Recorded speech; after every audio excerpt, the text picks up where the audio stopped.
Hey guys, welcome back to some more AFK Arena. Today we're over on the YouTube account. We are continuing our progression with the Awakened version of Safiya. I did pick up some additional cards here. As you can see, we hit floor 960 within that faction tower. In addition, we did hit 960 within the Brutal Citadel. It has always been lagging behind. Now that we have that Awakened version of Safiya, much like a lot of other players, it has been incredibly easy to go through the faction tower when you have a support hero that is awakened in a lot of different formations. Now, in addition, guys, the Magician's Hat, we are still trying to get, fingers crossed, some time emblems out of here. We have seen zero. That is right. We have not seen one single time emblem out of this event so far. So this could be the time, guys.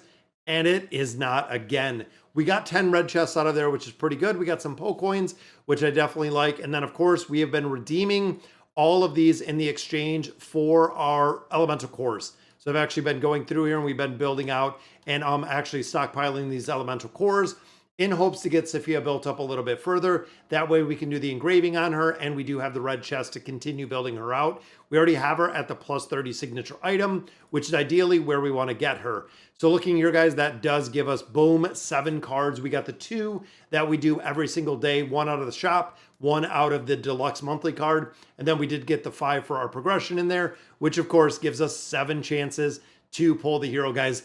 There's going to be a time, again, we've been going through this every single day. There's going to be a time that we are going to pull a copy of the Awakened version of Safiya. Let's see if tonight is going to be the night. There's 2 more red chests right there, which I would definitely take. There's another chest right there. A little bit more resources. 3 more here. 2 final 2 cards. And then, of course, our very last one, guys. Boom, again, we are shut out with the Awakened version of Safiya. But I wanted to go through, and I did want to make some progression and kind of show you where we're at within the Abyssal Expedition. We're on the boss already. I believe the boss is almost dead, if not already dead. But we've gotten to the point where I just hit level 5. So I actually got to the point of hitting 5 with a relic, which is kind of the basis. And let me see where the boss is. The boss is right here. We have 30% left, and then the boss will be completely killed at this point. Already got some damage on here, which we attacked at the one time. With the Blessed Relics, I finally, again, got the Warrior Tree to level 5, just building this up a little bit. And of course, with the Essence, we are so close, guys, from getting up to the next level. Then we'll be at Duke. I believe we do get 5 more, I think 5 more out of there. But leaderboard, you can see, boom, they have already killed out Claw Ossus, which maximizes or gives us all the diamonds that we're going to get out of this game mode. As we make progression again, guys, we're going to go through there. We're going to get the loot out of the different levels, which is going to be awesome to see, including, I believe, some Stargazer cards. I believe we do get a couple things out of there. And then, of course, the military honors, just picking up a couple more resources. I thought about picking these up, but overall, I'm going to save it. We're pretty limited to what we are spending in AFK Arena as of right now. Arcane Labyrinth, we've been pushing quite a bit. Peaks of Time, we've already done everything in here. So again, we are back to the point where looking through the events, pretty much everything is done, guys. The Vault of Time we've been running. The new beast, of course, with the trial is completely done. The Rift has 45 hours left, so that is done. Bountiful Trials, Misty Valley is all caught up. Dunes of Darkness is done. So again, looking here at the calendar, we do have a couple more days until the Poetic Pop quiz comes up. And then, of course, the Temporal Rift is back, guys, for the next version, which I don't think there's any changes that I've seen as of right now. Over on the test server, the new Temporal Rift season is up, so you know that is coming. Now, I wanted to try tonight to go through one more boss stage, guys. 50-20 is where we're at. So again, I'm going to hop in here. We're on 758 already. We've been making a lot of progression going through here, and I'm hoping 756. That we can pop this team in here, and we are going to have the ability to actually auto battle through here and make some progression.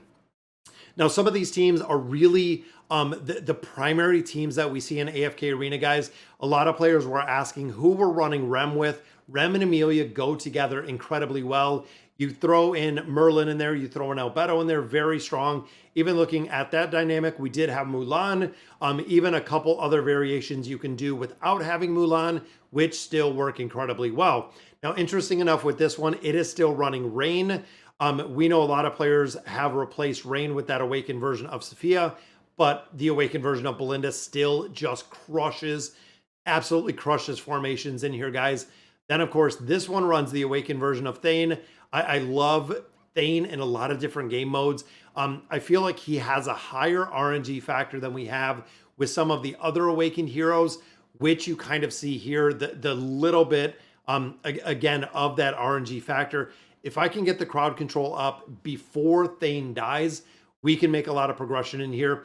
He's a little bit squishy in a couple different game modes, but again, here there is an RNG factor, guys. There's always a big RNG factor when it comes to these game modes, when it comes to level deficiencies, which I know a lot of players you have to think about and you have to focus on is when it comes to the campaign. Again, we're looking at almost a 300 level deficiency. This is either going to, one, you're going to power level the resonating crystal so you can actually make some more progression, or two, you're going to run this multiple times, which is the reason why we've been going through a lot of different boss modes or a lot of different campaign stages, and it just takes time, guys. So right there, Mortis got a buff up on Thane, which can make a very, very big difference in this game mode. Thane goes crazy after that Mortis buff, and we almost get it done. That is the RNG factor, again, that we talk about so much in this game mode, guys. It gets kind of crazy if we can get Mortis buffed up really fast, like right there. Kren with the ultimate ability, boom, keeping Thane alive, taking these targets down. We have ult after ult after ult. Should win this one, which of course, Thisu, we do not. This is tough. It's tough.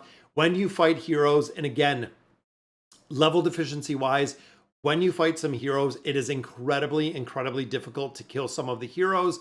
And then, of course, when you utilize the heroes like Thisu, they have zero viability in this game mode. I don't know anyone that actually runs a hero like Thisu again in this game mode. It's kind of silly to see, again, that there is such a variation when it comes to the heroes you see in the campaign that work incredibly well and the heroes in the campaign that essentially have zero viability. We're going to let this run, guys. I want to see if we can get through here. I also want to check out what other stages, what teams we have for 3 and 4. I should have looked at it, or for 4 and 5 in here. I could have taken a quick look at it. And of course, when you look at some of the subs, guys, you could sub Mortis in here. I want to see, of course, we have the Thorn Cheese in here, and then we have Scarlet. But again, looking in here, since Mortis is dying out relatively quick, if you have a hero like Demia, if you have a hero like Halos, a couple different formations, a couple different heroes you can pop in. Some of them do work incredibly well. And I believe Mortis, we also do have lesser gear on him, so we can actually beef up his gear a little bit. That is going through the curse realm. We've actually downgraded his gear so he can get a little bit more energy. But the downgrade might also mean that in campaign formations, that he's dying out a little bit faster because, again, he doesn't have the gear that is prevalent, a lot more prevalent when it comes to campaign stages. The prevalence of the gear does make a big difference. Now here we didn't lose anyone, guys. That is double Mortis buffs, which means we're going to get the stage done, which we do right there. Going into, of course, everybody's favorite thing to hate is the Thorn Cheese, guys. This, of course, is just so much RNG. Number one. Number two, almost get Tassie down. A lot of times with the Thorn Cheese, again, especially when you're getting into those higher level deficiencies like we are now, the damage the enemies are putting out is very, very high, and we can't dodge. If Tassie dodges in here, we're not going to be able to, which let me check the gear in here, because I think because we put it on Mortis, it might have adjusted the gear on Thorin. I want to make sure that we're running that same gear. Boom. And again, we can't have Tassie dodge. This is, again, another big one where the RNG factor comes in. Nope, Thorin's still looking good. Now, the logic behind the gear, it is because we want Thorin to take more damage. Now, if I was running tier 3 gear, if I was running tier 4 gear, and there we go, guys, Thorin gets it done. On Thorin, he wouldn't take as much damage. If I had a much stronger or much higher tiered helmet, as you've seen, I was at a tier 0 for the helmet. It works incredibly well because, again, we don't want the crit block resistance. We want him to take as much damage as possible so he can retaliate all of that damage. And I believe this is going to be this boss stage, guys. There we go. 50-20, which, of course, looking here, boom. Rem's damage, almost 100 billion damage in there. But Amelia crowd control, Mulan crowd control works incredibly well within the formation. Belinda, 150 billion damage. This is the reason why we say so much to build out Belinda. And here again, Thane just had to get the RNG to really get that off. 125, 45 billion right there from Kren. Then of course, Thorin, 190 billion damage. The cheese is alive and well, and followed by Scarlet, still using Scarlet in a lot of formations, 103 billion within there. But again, that does complete another boss stage, which takes us 1/3 of the way through there, but also does yield us some diamonds as well as some more resources out of there. So overall, guys, I want to, and I still am on the fence with building out Tarnos. Now, again, I was thinking possibly building him out for the PvP aspect. Let me know in the comments. Let me know in the comments what you guys think of Tarnos. Looking through a lot of different combinations, looking through even here with the Treasure Scramble, I'm ranked 91. I literally teeter between the 1% and the top 100 through all of game modes, pretty much every Treasure Scramble. And I think some of it has to do with not having Tarnos built, which again, I'm really on the fence because of the PvP aspect that he does bring. However, because he is an older hero within AFK Arena, I'm again kind of still on the fence with if I'm going to build him or not. But I'm going to drop a poll down there. I'm going to drop a poll for the community poll, see if we're going to build Tarnos or not, if we're going to wait essentially for the new hero. Because we did not build Tarnos, of course, it did give us the ability to build out Demia, which was super important, guys, and we know that her utility is through the roof. But I have some Stargazer cards, I think around 296, so almost 300 Stargazer scrolls. So we could definitely do with 95,000 diamonds. We could build Tarnos out and build him out pretty well. So all right, guys, so that'll do it for today's video. Let me know in the comments what you guys think, and as always, thank you guys for watching.